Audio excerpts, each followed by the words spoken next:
Allahu Allahu Allahu Allah Allahu Allahu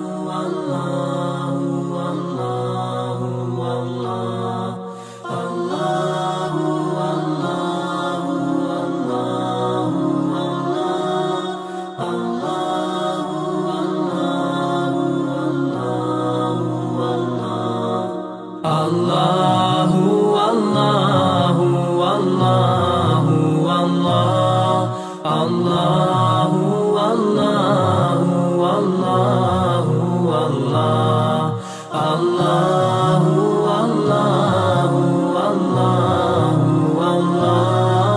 Allahu Allahu Allahu Allahu As I look to nature's beauty, dazzled am I, knowing everything calls on you, the Lord Most High. الله الذي يهدينا جميعا الله الذي نعتز به جميعا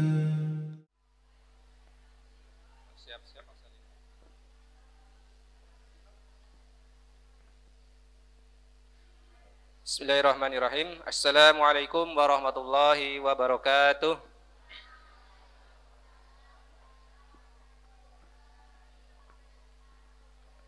Innal hamdalillah nahmaduhu wa nasta'inuhu wa nastaghfiruh wa na'udzu billahi min shururi anfusina wa min sayyiati a'malina may yahdihillahu fala mudhillalah wa may yudlilhu fala hadiyalah. Asyhadu an la ilaha illallah wahdahu la syarikalah wa asyhadu anna Muhammadan abduhu wa rasuluh la nabiyya wa rasula ba'dah. Qala Allah Ta'ala fi kitabil karim, a'udzu billahi minasyaitonir rajim. Ya ayyuhalladzina amanu taqullaha haqqa tuqatih wa la tamutunna illa wa antum muslimun. Wa qala Rasulullah sallallahu alaihi wasallam, ittaqillaha haitsu ma kunta wa adbi sayyatal hasanata tamuha wa khaliqin nasa bi khuluqin hasanin. Amma ba'd. Hadirin jamaah yang kami hormati, alhamdulillah pada kesempatan pagi hari ini Allah Subhanahu wa taala mempertemukan kita di tempat yang mulia ini dalam rangka menghadiri taman-taman surga, menghadiri majelis ilmu yang insyaallah penuh dengan keberkahan, dan mudah-mudahan kehadiran panjenengan semuanya bisa menjadi wasilah bagi kita untuk mempermudah kita dalam memasuki surganya Allah Subhanahu wa taala. Karena Rasulullah sallallahu alaihi wasallam bersabda, man salaka tariqan yaltamisuhu fihi ilman syahalallahu lahu bihi tariqan ilal jannah. Barang siapa yang menempuh jalan dalam rangka menuntut ilmu, maka Allah akan mudahkan baginya jalan menuju surga. Hadirin jamaah yang dirahmati Allah Subhanahu wa taala, alhamdulillah pada kesempatan pagi hari ini kita akan ngaji bersama beliau Ustadz Darussalam. Alhamdulillah sudah berada di tengah-tengah kita yang nanti akan membahas tentang menggapai keberkahan bulan Ramadan. Sebagaimana kita ketahui, kurang lebihnya 2 pekan lagi kita akan memasuki bulan Ramadan, supaya ibadah Ramadan kita penuh dengan khusyuk, penuh dengan yang ibadah yang yang beda dengan Ramadan-Ramadan sebelumnya, sehingga diperlukan namanya ilmu ya, supaya kita ibadah itu lebih khusyuk itu harus dengan ilmu. Oleh sebab itu pada kesempatan pagi hari ini alhamdulillah kita bisa berkumpul di sini dalam rangka untuk bermajelis ilmu membahas tentang menggapai keberkahan bulan Ramadan. Baik jamaah yang dirahmati Allah Subhanahu wa taala, untuk mempersingkat waktu, mari acara kita pada pagi hari ini kita buka bersama-sama dengan lafal basmalah. Bismillahirrahmanirrahim. Untuk acara berikutnya yaitu hafalan surat Ad-Duha dan surat Al-Qadar yang akan disampaikan oleh santri TPQ Al-Hidayah. Untuk para santri mohon untuk mempersiapkan, monggo dipersilakan.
Bismillahirrahmanirrahim. Assalamualaikum warahmatullahi wabarakatuh. Innal hamdalillah nahmaduhu wa nasta'inu wa nastaghfiruh wa na'udzu billahi min syururi anfusina wa min sayyiati a'malina. May yahdihillahu fala mudhillalah wa may yudlil fala hadiyalah. Asyhadu la ilaha illallah wahdahu la syarikalah wa asyhadu anna Muhammadan abduhu wa rasuluhu alladzi la nabiyya wa la rasula ba'dah. Allahumma sholli ala Muhammad wa ala alihi wa sahbihi ajmain, amma ba'du. Pada Al-Mukarram Ustadz Darussalam LC yang kami muliakan, perjalanannya lancar nih, Tad. Nggak ada operasi masker gitu ya, apa kartu vaksin gitu. Alhamdulillah beliau sudah hadir. Tadi ditunggu-tunggu, rada khawatir itu ya. Biasanya beliau tuh orang yang paling on time gitu ya. Jam 9 acara itu sudah datang gitu ya. Biasanya ngobrol dulu sambil nunggu peserta datang gitu ya. Tadi rada ketar-ketir, udah lewat kok belum gitu ya. Kemudian pada Bapak Ibu hadirin wal hadirah rahimakumullah, yang kami hormati. Pertama dan utama, marilah kita senantiasa mengucapkan syukur pada Allah Subhanahu wa taala. Di siang hari ini, pagi menjelang siang, Allah memberikan cuaca yang terang tuh ya. Saya tadi pagi habis dari pungkuran PPU hujan ya, dari malam. Saya rada khawatir nanti pra-Ramadan masih hujan apa enggak gitu ya. Tapi alhamdulillah Allah masih memberikan kemudahan untuk kita, meringankan langkah kita ke majelis ilmu, ke taman surga. Semoga apa yang diusahakan Bapak Ibu panjenengan semua menjadi satu amal soleh, dan nanti pulang dapat manfaat ilmu yang disampaikan oleh Ustadz. Bapak rahmatullah, kemudian salawat serta salam semoga tercurah kepada baginda Rasulullah Muhammad Sallallahu Alaihi Wasallam beserta keluarganya, para sahabatnya dan pengikutnya yang setia dengan sunnah-sunnah beliau hingga akhir zaman. Bapak-bapak, ibu rahmatullah, alhamdulillah Yayasan Sofatul Ummah Indonesia bekerja sama dengan Takmir Masjid Al-Hidayah Sanya pada season tahun ini dalam rangka menyambut bulan suci Ramadan. Kita sama-sama bisa menghadiri dan mengadakan kajian pra-Ramadan nih Pak Bu. Nanti insya Allah temanya luar biasa gitu ya, di mana keberkahan, menggapai keberkahan, satu keberkahan, kata keberkahan selalu kita harapkan dimanapun kita berada ya Pak Bu. Jadi rumah tangga pengen yang berkah, jadi pekerjaan yang berkah, apalagi nanti menjelang bulan suci Ramadan itu ya, bulan yang banyak sekali keutamaan dan keberkahan, dan bagaimana mendapatkan keberkahan nanti insya Allah bisa diuraikan gitu ya. Ibu rahmatullah, saya berdiri di sini mengucapkan jazakumullah khair kepada Bapak Ibu sekalian atas kehadirannya. Dan nanti bila ada kekurangan baik sarana prasarana ukur rampainya banyak sekali kekurangan, kami mohon selaku penyelenggara meminta maaf sebelumnya nggih Pak Bu, meminta maaf mbok nanti kurang berkenan segala sesuatunya. Dan selanjutnya mungkin menyingkat waktu gitu ya, cukup siang ini ada beberapa agenda Ramadan itu ya, agenda program Ramadan yang nanti itu di depan ada buletin ya, nanti bisa dibaca atau dibawa. Itu buletin seperti ini biasa kami bagikan bagi outlet atau toko-toko yang ada kotak infak yang kami bagikan di sana itu ya. Tiap bulan dibagikan ini, diambil sekaligus membagikan buletin seperti ini Pak Bu. Di situ ada pelaporan keuangan, ada beberapa materi sedikit ya, sedikit materi tentang keilmuan di situ ada, dan terakhir biasanya ada kolom laporan keuangan, dan itu program sekaligus pengeluaran, pemasukan dan pengeluaran nanti tercatat di situ insya Allah. Jadi itu sekaligus pertanggungjawaban kami selaku yayasan yang mungkin mengambil uang dari umat dan diapakan untuk yayasan, di situ tertera. Dan Bapak Ibu rahmatullah, tahun Ramadan nanti insya Allah Yayasan Sofatul Ummah yang tepatnya 1443 Hijriah di halaman pertengahan itu ya, di situ ada beberapa program yang insya Allah kita akan laksanakan nanti di bulan Ramadan. Yang pertama kajian pra-Ramadan ini insya Allah alhamdulillah sudah mulai terlaksana, itu yang program pertama. Kemudian yang kedua adalah program 1000 paket iftar. Kalau dulu alhamdulillah program ini hampir tertutup ya, hampir 1000 paket untuk buka bersama hampir tercapai program ini. Ini target kita 1000 paket. Nanti biasanya paketan iftar buka bersama itu kita linkkan ke masjid-masjid yang mau gitu ya, yang mau diberikan iftar gitu biasanya. Kemarin alhamdulillah beberapa ada TPQ, ada masjid kita layani gitu ya. Kita layani di sana, kita berikan iftar. Lalu di sana mungkin ada, kalau pengen ada kajian sebelum iftar kami sediakan da'inya. Kalau cukup nasinya ya monggo silahkan itu ya. Tapi insya Allah utamanya adalah pembagian dari 1000 iftar ini. Dan Bapak Ibu rahimakumullah, yang selanjutnya kalau yang program ketiga ini PPU sudah biasa itu ya. Sudah biasa sebelum Ramadan dan Ramadan insya Allah kalau ada insya Allah diadakan. Selanjutnya adalah yang keempat ada 500 paket sembako untuk yatim dan duafa. Kemarin kalau paket ini belum tercapai yang 500 ini, tapi sebagian sudah terlaksana gitu ya. Selanjutnya lagi seperti biasa tahun-tahun kemarin ada dai Ramadan, dan kebetulan nanti kita kedatangan 2 dai Ramadan dari Ma'had Ali An-Nur gitu ya. Alhamdulillah ada link, kita disediakan 2 dai, insya Allah nanti bisa memeriahkan Ramadan kita. Nanti penugasannya di Masjid Babul Kudus sekaligus di sini, dan mungkin bisa di tempat lain kalau diperlukan gitu ya. Ini 2 dai ini sekaligus meramaikan, sekaligus kadang jadi imam gitu ya, sekaligus mengisi dari kegiatan kultum atau pengajian di bulan Ramadan. Nah, yang selanjutnya ada itikaf. Itikaf di 10 hari terakhir. Di sini biasanya seringnya pengurus. 1 tahun kegiatan kadang ada sisi kekurangan kita gitu ya. Dalam beribadah mungkin kurang mantep gitu ya. Kadang sambil beribadah sambil mikirin program gitu ya. Pikirannya nggak terlalu khusyuk. Dan kita itikadkan kalau 10 hari itu kita khusus, kita off-kan program keluar, kita itikaf di sini biasanya.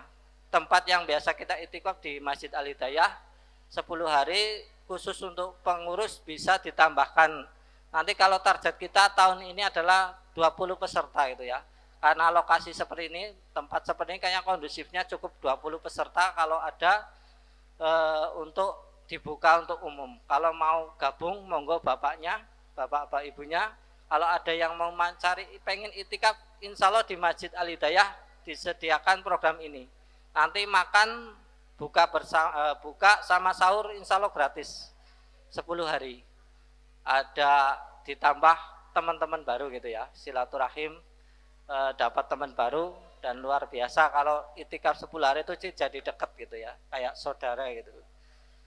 Yang selanjutnya ada program terakhir, program ke-7 itu 10 bingkisan hari raya untuk guru ngaji dan aktivitas dakwah. Tahun yang dulu itu sampai over gitu ya, karena kemarin tahun dulu itu dapat sumbangan dari Pak siapa ya? Dulu siapa ya? Pak Nasir gitu ya. Pak Nasir beliau memberikan amanah untuk bagi-bagi paket gitu ya, untuk para aktivis guru ngaji. Karena apa? Selain apa ya?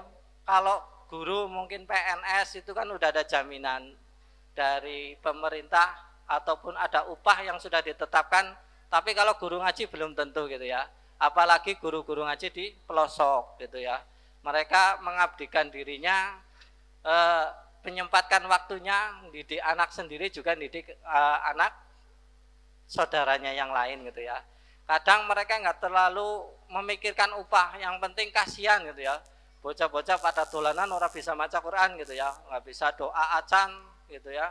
kadang ada trennya di situ dan di situ mereka tergerak dan banyak gitu ya. Hampir semua aktivis untuk para ustadzah TPQ itu prinsipnya kadang seperti itu. Dan di situ tanpa upah biasanya ya. Kalau ada tarikan infak mungkin bisa operasional, kadang kalau mau make sendiri aja agak ragu gitu ya. Kayak orang ikhlas gitu ya. Kadang seperti itu. Dan di sini kita mengadakan program ini untuk mengapresiasi jasa mereka untuk dibagikan. Nanti kalau ada yang menyumbang silakan paket gitu ya, bikin paket hari raya, isinya apa mungkin ya seperti paket-paket THR lainnya seperti itu. Jazakumullah khair kepada Ketua Yayasan Sahabatul Ummah atas sambutannya. Demikian penyampaian dari Ketua Yayasan Sahabatul Ummah tentang program-program dari Yayasan Sahabatul Ummah. Baik jamaah yang dirahmati Allah SWT, untuk mempersingkat waktu sudah siang, mari kita acara selanjutnya yaitu acara inti kajian pra-Ramadan dengan tema menggapai keberkahan bulan Ramadan bersama Ustadz Darussalam LC.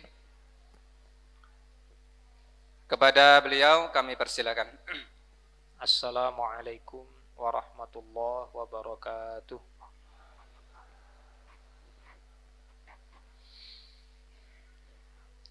Alhamdulillahi rabbil alamin, wassalatu wassalamu ala asyrafil anbiya'i wal mursalin, sayyidina wa maulana Muhammadin wa ala alihi wa ala ashabihi radhiyallahu anhum ajma'in, wa ala tabi'in wa atba'i tabi'in wa ala man tabi'ahum bi ihsanin ila yaumiddin.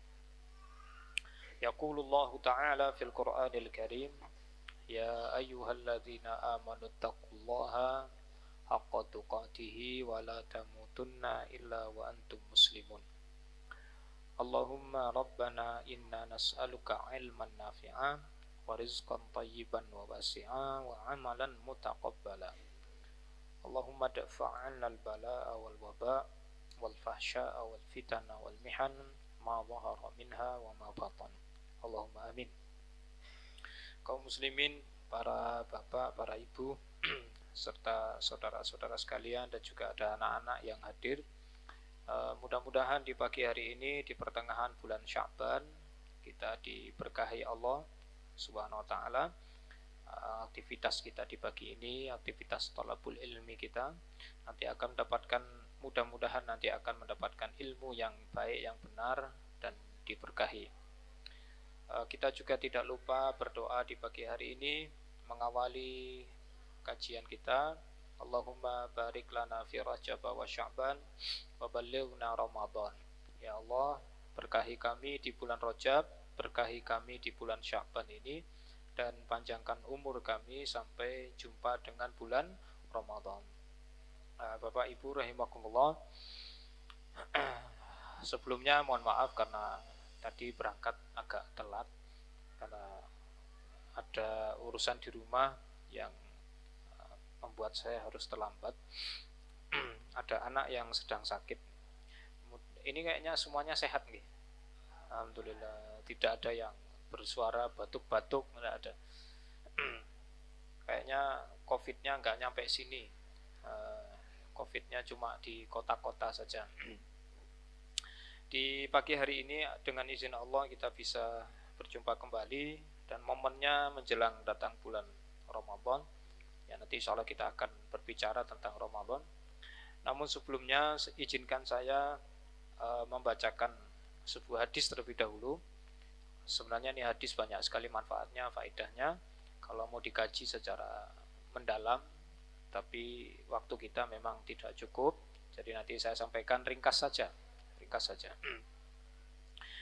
tentang bagaimana Rasulullah Shallallahu Alaihi Wasallam memperlakukan bulan Sya'ban yang sekarang kita sedang berada di tengah-tengahnya. Namun sebelum itu, mudah-mudahan Bapak Ibu, 1 atau 2 malam yang lalu ketika kita berdoa kepada Allah dan beristighfar memohon ampun, mudah-mudahan doa kita dikabulkan dan dosa kita diampuni. Kenapa? Karena 1 atau 2 malam yang lalu adalah malam pertengahan Sya'ban, nisfu Sya'ban. terlepas dari khilafiyah para ulama tentang amalan yang dilakukan pada nisfu Sya'ban, yang jelas para ulama sepakat malam pertengahan Sya'ban itu adalah malam yang istimewa, malam yang doa dikabulkan, dosa diampuni, bahkan ada riwayat lain mengatakan dibebaskan dari api neraka. Jadi mudah-mudahan di 2 malam yang lalu atau 1 malam yang lalu kita termasuk orang-orang yang doanya dikabulkan, dosanya diampuni, dan semoga pula termasuk yang dibebaskan dari api neraka. Ini kalau saya ngomong pelan-pelan suaranya tetap terdengar nggih? Terdengar? Jelas napa mboten? Kok yang ngomong jelas yang di luar, yang di dalam gimana? Jelas napa mboten? Hah? Kurang jelas apa kurang keras? Oh, kurang keras. Iya. Itu kan beda antara kurang jelas dan kurang keras kan lain. Jadi saya tanyakan, karena hampir 1 bulan kemarin saya sakit, dan itu sakitnya mengganggu pembicaraan karena batuk. Jadi saya ngomongnya pelan-pelan. Nanti kalau saya sambil ngisi terus sambil minum, mohon dimaklumi nggih. Bapak Ibu sekalian rahimakumullah. Hadis ini sebenarnya bicara cukup panjang tentang amaliyah yang dilakukan oleh Rasul kaitannya dengan puasa sepanjang tahun. Jadi bukan hanya 1-2 bulan, tapi sepanjang tahun. Singkatnya seperti ini Bapak Ibu. Sebelum nanti saya bacakan hadisnya, saya berikan mukaddimah dulu. Panjenengan yang sedang disibukkan dengan anak, ya monggo diusahakan agar bisa tetap konsentrasi biar nanti tidak terjadi kesalahpahaman. Jadi ini hadis sahih riwayat Ahmad dan Imam Nasai. Diterangkan bahwa cara Rasulullah berpuasa sunnah itu dalam setahun ada bulan yang Rasulullah sering puasa sunnah, ada bulan yang jarang puasa sunnah, kecuali 2 hari yang Rasulullah selalu puasa sunnah pada 2 hari itu, yaitu hari Senin dan hari Kamis. Panjenengan biasa puasa Senin Kamis? Yang biasa ada yang biasa puasa Senin Kamis? Biasanya yang biasa puasa bapak apa ibu? Berarti nanti yang lebih cepat masuk surga bapak apa ibu? Oh, PD. Iya. Mudah-mudahan. Jadi sekarang kita hidup di zaman yang serba terbalik para bapak dan ibu. Jadi kalau zaman dulu itu yang rajin ibadah itu ya si laki-laki, si suami kalau ke rumah tangga, si ayah kalau dia sudah punya anak. Dulu yang lebih paham agama itu ya laki-laki. Kalau sekarang yang lebih paham agama kayaknya ibu-ibu loh, sing paling sergep berangkat ngaji, pengajian, taklim itu ya ibu-ibu. Ini jadinya kebalik. Nah, coba lihat nih, undangan kajian bapak-bapaknya berapa nih Pak? Ini jari saya untuk ngitung masih cukup semua lah, ibu-ibu banyak banget. Jadi nanti kayaknya yang masuk surga duluan adalah ngeyel bae. Masyaallah. Ya mudah-mudahan bapak-bapaknya, mudah-mudahan. Tapi kalau melihat kenyataannya kayaknya sih ibu-ibunya duluan. Baik. Saya ulangi jadi Rasul itu puasa sunnah dalam setahun.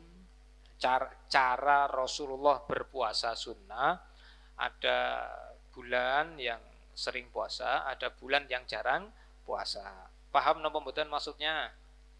Ini saya ngomongnya pelan-pelan aja. Maksudnya gini loh Bu, Pak, ada bulan di kalender Hijriyah tentunya, bukan kalender Masehi. Bulan tersebut misalnya bulan Muharram. Di bulan Muharram tahun ini Rasulullah banyak sekali puasa sunnahnya. Tapi nanti Muharram tahun depan itu malah jarang puasa sunnah. Gitu, kayak dioplos gitu, kayak digonta-ganti gitu. Jadi bulan ini sering puasa, bulan depan enggak. Tahun berikutnya diganti, dibolak-balik oleh Nabi. Paham nama mboten? Jadi dibolak-balik. Tahun ini bulan ini sering puasa, tahun depan bulan yang itu malah jarang puasa. Jadi dibolak-balik gitu. Kecuali hari Senin dan hari Kamis. Kalau hari Senin Kamis mau bulan yang sering puasa atau bulan yang jarang puasa, Rasulullah tetap mengerjakannya. Itu yang pertama. Yang kedua, kecuali bulan Sya'ban. Kecuali bulan Sya'ban. Jadi bulan Sya'ban ini stabil, konsisten. Jadi Rasul kalau di bulan lain ya di gonta-ganti tadi, tapi bulan Sya'ban ini tidak. Bulan Sya'ban Rasulullah selalu memperbanyak puasa. Beda dengan bulan lain yang kadang sering, kadang jarang puasa. Nah, tapi bulan Sya'ban ini diistimewakan oleh Nabi. Nah, Bapak Ibu, ini hadis riwayat siapa tadi? Ahmad dan Nasa'i dari sahabat Usamah bin Zaid. Mohon maaf saya tidak bacakan Arabnya karena cukup panjang, jadi saya langsung ke terjemahannya. Ketika sahabat Usamah bin Zaid bertanya kepada Rasulullah tentang perilaku Nabi yang bulan tertentu sering puasa, bulan yang lain jarang puasa, kecuali Senin Kemis, dan bulan Sya'ban kok selalu banyak puasa. Itu ditanyakan kepada Rasul, wahai Rasulullah, panjenengan bulan tertentu sering puasa, bulan lain jarang puasa, kecuali Senin dan Kemis. Lalu Rasulullah bertanya, ayu yaumain, 2 hari itu hari apa? Hari Senin Kemis. Lalu Rasul jawab, maaf saya singkat saja, okay? Kenapa Rasulullah selalu konsisten puasa pada hari Senin dan Kamis? Dzanika yaumani tu'radu fihimal a'malu 'ala rabbil alamin wa uhibbu an yu'rada 'amali wa ana shaimun. Itu 2 hari yang amal-amal dilaporkan kepada Tuhan semesta alam, kepada Allah, dan saya suka ketika amal saya dilaporkan saya sedang puasa. Artinya hari Senin dan Kamis itu para malaikat melaporkan apa yang dia catat, apa yang dia lihat, apa yang dia dengar. Kemudian yang kedua, mengapa Rasul selalu banyak puasa pada bulan Sya'ban? Alasannya hampir sama, tapi ada sedikit perbedaan. Rasul mengatakan, "Dzaka syahrun yaghfulun nasu anhu baina Rajabin wa Ramadan." Itu adalah bulan yang manusia banyak lalai pada bulan itu. Maksudnya banyak melalaikan bulan itu. Melalaikan bulan Sya'ban. Yang bulan ini terletak antara Rajab dan Ramadan. Masya Allah, jazakallah khair. Saya tanya dulu Bapak Ibu, benar nggak panjenengan suka melalaikan bulan Sya'ban? Kita ini suka lupa dengan bulan Sya'ban, benar apa salah? Misalnya nih, pas kemarin di saat bulan Rajab, oh sekarang sudah bulan Rajab, terus yang kita ingat berikutnya bulan apa? Bulan Sya'ban apa bulan Ramadan? Yang kita obrolkan berikutnya bulan Sya'bannya atau Ramadannya? Apalagi kalau itu takmir masjid atau mungkin pengurus yayasan, itu sibuk mikirkan Ramadan, nanti bikin kegiatan, nyusun program, ngundang ustadz, nggih Ramadan, ngadakan baksos, ngadakan buka bersama dan lain-lain. Ada nggak bikin program untuk bulan Sya'ban? Nggak kepikiran. Nah, itu maksud Nabi. Jadi bulan Sya'ban ini bulan yang sering dilalaikan oleh orang. Nah, justru rahasianya di sini. Apa itu rahasianya? Waktu-waktu yang gampang dilalaikan orang itu adalah waktu yang istimewa. Contohnya dalam sehari 24 jam. Waktu kapan orang itu suka lalai? Coba Bapak Ibu, masih bersama saya enggak ini? Masih ya? Ya. Dalam sehari 24 jam itu yang suka dilalaikan orang itu jam berapa biasanya? Jam 1:30 malam. Yang mana? 1:30 malam itu kan ada 3. Wong 1:30 kan ada 3. 1:30 awal, 1:30 tengah, apa 1:30 akhir? 1:30 akhir. Apalagi apa itu toh? Kan masih ada yang lain. Waktu duha, kalau duha enggak kayaknya. Wong sibuk semua sih, cari nafkah segala macam. Waktu subuh banyak yang lalai enggak? Apalagi subuhnya pas hujan misalnya. Ya kalau jenengan sih alhamdulillah, kalau tidak lalai bagus banget. Asar, suka lalai enggak asar? Itu pulang kerja, pulang dari sawah atau dari ladang atau dari tempat kerja, mungkin dari pasar, kemudian mandi seger, makan kenyang, terus gimana? Biasanya ngapain kalau habis asar? Udah seger badannya, udah kenyang perutnya, terus ngapain? Tidur. Apalagi ngendong ngapain? Ngobrol sama siapa? Ngobrol dewek apa ngobrol sama batirea? Sama tetangga. Lah yang diobrolkan siapa? Dirinya apa orang lain? Orang lain. Kalau obrolannya benar itu jadi ghibah. Kalau obrolannya salah jadi fitnah. Loh, sudah bingung.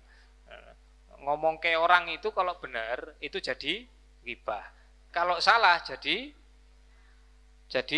fitnah. Jenengan seringnya yang mana? Ghibah apa fitnah? Oh, loro nih. Masya Allah. Tobat kabeh pokoknya. Jadi ngomongkan orang itu bahaya. Jadi kalau yang diobrolkan benar nanti bisa jadi ghibah. Kalau ngobrol yang diobrolkan salah, jelas itu adalah fitnah. Oke. Itu waktu yang dilalaikan. Berarti waktu subuh dan waktu asar itu waktunya istimewa. Oh, begitu? Iya, betul. Nanti kita cari buktinya, nanti ada insyaallah. Jadi di balik kalimat Nabi ini kita tahu sebuah rahasia bahwa waktu yang suka dilalaikan oleh orang itu justru adalah waktu yang istimewa. Nah, bulan Sya'ban ini waktu yang suka dilalaikan, berarti bulan Sya'ban waktu yang punya keistimewaan. Dan yang tahu, yang mau memanfaatkan ya hanya yang paham saja, hanya yang tahu saja. Oke, kita lanjut. Orang kalau tidak puasa pada bulan Sya'ban berdosa apa tidak? Dia tidak puasa sunnah pada bulan Sya'ban ini dosa apa tidak? Ya tidak dosa. Hukumnya sunnah. Sunnah niku napa? Dikerjakan berpahala, ditinggalkan ya tidak berdosa. Tapi justru di situ godaannya, karena ada godaan tadi, udahlah nggak usah kerjakan toh tidak dosa. Padahal itu adalah waktu yang istimewa. Jadi kita kehilangan peluang dapat pahala yang besar. Ngoten nggih. Kita lanjut. Yang kedua, alasan Rasulullah memperbanyak puasa pada bulan Sya'ban adalah karena bulan Sya'ban turfa'u fihil a'malu ila rabbil alamin azza wa jalla. Karena pada bulan Sya'ban amal kita juga dilaporkan kepada Tuhan semesta alam. Dan wa uhibbu an yurfa'a amali wa ana shaim. Saya suka amal saya dilaporkan saya sedang puasa. Hadis riwayat Ahmad dan Nasa'i. Hadis ini sahih Bapak Ibu. Nah, rupanya alasan Rasulullah memperbanyak puasa pada bulan Sya'ban selain karena itu bulan yang istimewa karena dilalaikan oleh manusia, juga alasannya sama dengan Rasulullah banyak puasa, sering puasa pada Senin dan Kamis, yaitu sama-sama karena ibadah itu dilaporkan kepada Allah pada hari Senin dan Kamis dan juga pada bulan Sya'ban. Gini Bapak Ibu, mohon izin panjenengan sebentar nggih ngajak mikir. Jenengan kalau diajak mikir masih sanggup nggih? Masih sanggup. Ya minyak goreng jangan dipikir dulu. Pokoknya yang sekarang kita mikirnya ngaji dulu. Tadi hari Senin Kamis amalan kita dilaporkan. Bulan Sya'ban juga dilaporkan. Lah kalau pas di bulan Sya'ban ada hari Senin Kamis, itu yang dilaporkan yang mana? Dua-duanya nyambung napa mboten maksudnya. Jadi ternyata laporan para malaikat itu ada ininya, ada fasenya, ada ya apa sih bahasa enaknya, saya tidak begitu paham manajemen ya. Ada nanti ditambah dengan hadis yang lain itu ada laporan malaikat yang sifatnya harian, ada yang mingguan atau pekanan, ada yang tahunan.